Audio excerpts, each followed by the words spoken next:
pay more for healthcare than any country in the world, and we have some of the worst outcomes. That is a demonstrable, empirical reflection of systemic failure. It is not rocket science how we find an alternative. The key here is to invest our tax dollars in patient care. Everyone should have an opportunity to choose their doctor paid for by your tax dollars. Your medicines should be paid by your tax dollars. We have the money, we waste it on missiles. That is unacceptable. When I talk about human rights and the defense of human rights, I also believe in that their expansion. We must secure healthcare as a human right within the United States. It is unconscionable that sick people need to fear bankruptcy and homelessness just because they fell ill.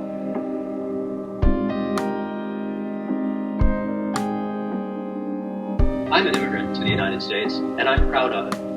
Everyone in the United States, with the exception of Native Americans against whom we committed a genocide, and African Americans who were forcibly brought here to endure forced labor, everyone in this country, with those exceptions, is descended from immigrants, and I frankly wish more people remembered it. The inscription on the base of the Statue of Liberty to bring us your tired or your huddled masses yearning to be free, I'm inspired by that. I am one of those people. My family yearns to be free. We came to the United States seeking liberty and opportunity, and I'm very grateful for the family.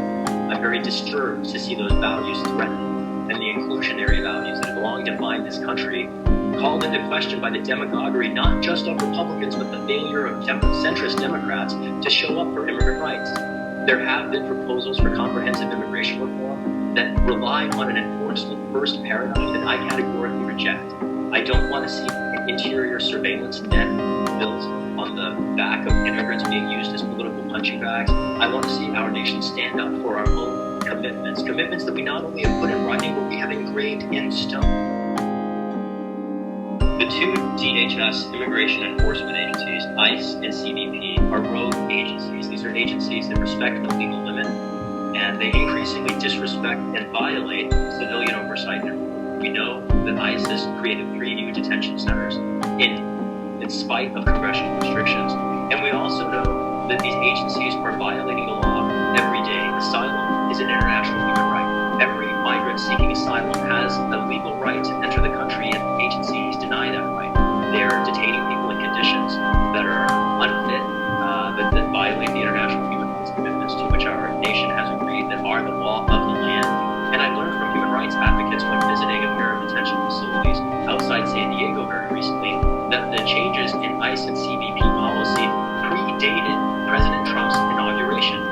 As soon as the election happened, even before the transition administration, ICE and CBP were making up their own rules, and that's a perfect example of how these agencies are lawless. They need to be closed, and their responsibility needs to be transferred to new agencies more accountable to civilian oversight and governance.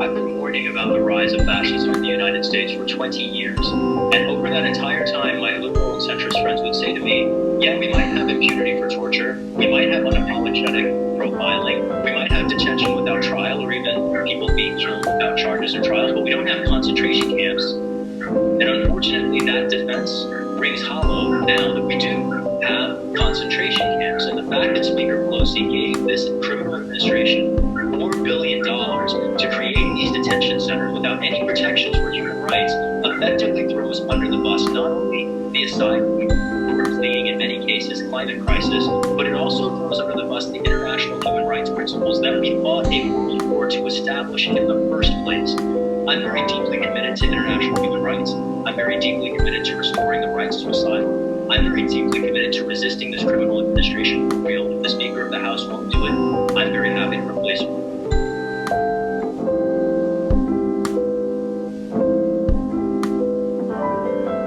Our planet and our species are enduring a mounting global climate crisis. It is the predictable result of decades of inaction in Congress to restrain fossil fuel extraction companies, to restrain our military-industrial complex, which is committed to opening new markets for those companies, and to promote the renewable energy infrastructure and the just transition to a new economy that we need to meet the needs of the future.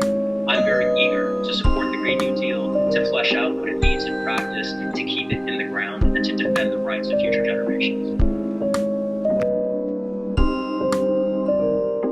It is disturbing to see be our criminal president, single out some of the most insightful, visionary members of the House, vitriolically, essentially telling them to go back to their countries, when each of these people are quintessentially American. They're American in the fact that they're immigrants.